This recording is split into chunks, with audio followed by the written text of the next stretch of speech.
અરે મોમન ઘરે દિવાળીમાંથી કેટલા બધા પૈસા આયા. અરે વરસમાં 2-4 વાર દિવાળી આવે તો કેવું સારું, કેટલા બધા પૈસા આયા. આ 20 રૂપિયા તો આજુબાજુ વાળા જ બધા આલ્યા.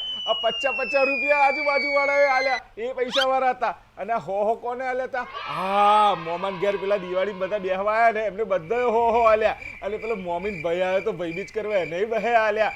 અને આ 500 તો મોમાએ 500 આલ્યા, મોટા મોમાએ, આ મોટી મોમીએ 500, આ વટલા મોમાના 500, વટલી મોમીને 500, નાના મોમાને 500, નાની મોમીને 500. પૈસે જ પૈસા થઈ ગયા. અરે દિવાળી વેકેશન તો આપણું મસ્ત સુધરી ગયું. આવી દિવાળી આવતી રે. પણ આ પૈસા છે ને, આ પૈસા લઈને હું તો ગોવા જવાનો ફરવા. અરે ગોવાની ટ્રીપે પાકી થઈ ગઈ આપણી. પપ્પા બધા રૂપિયા તારે થોડી રખાય. ચાલ બધા બેંકમાં જમા કરવાના છે. પપ્પા મારે ગોવા જવું છે. મારું ભાઈબંધો જોડે ગોવા જવાનો પ્લાન હતો. એના અંદર મેં પૈસા ભેગા કર્યા. અને મારા મમ્માએ મને આલ્યા હતા, તમને નહીં આલે. મારા પૈસા છે, લાવો. આટલા બધા રૂપિયા રાખવા હજી ગોવા ફરવા જેવી થઈ નથી અને આટલા બધા રૂપિયા લઈને રાખવા હું તો બેંકમાં જમા કરાવી દઈશ.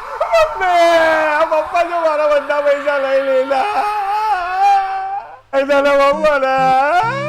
શું મમ્મી કરે? હર વાર તારી મમ્મી તને સપોર્ટ કરે એટલે જ બગાડ્યો છે તને. આ વખતે તો મારું જ ચાલવાનું છે. હું નથી આપવાનો તને 1 બી રૂપિયો. બધા બેંકમાં મૂકી દઉં તો જોજે. ક્યાં ગયો લાલો? ક્યાં ગયો? અલા ત્યાં શું કરે? ચાલ જમવા. નહીં ખાવું, મારા પૈસા બધા લઈ લીધા. નહીં ખાવું, જાઓ દવા. નથી કહું. આ બસ આ બધી રામાયણ 2 દિવસ ચાલશે પછી જો એવી સીધી થઈ જાય. આમ તો ભૂખ લાગશે એટલે એનથી દોડતી આવી જશે ખાવા. અરે નહીં ખાવું, હું બધું તોડી નાખવાનો. આ બધું તોડી નાખવાનો. કેટલું મોંઘું છે ખબર પડે છે? મારા પૈસા લઈ લીધા તમે. બસ ગુસ્સો આવે એટલે બધું તોડફોડ કરવાનું. મારા પૈસા મને આલી દો. મને પૈસા જોઈએ મારા. હા ચાલ હવે શાંત તને થોડા રૂપિયા આપું છું. ચાલ હા હા લે આ તો 20 રૂપિયા યાર. પપ્પા આવું જ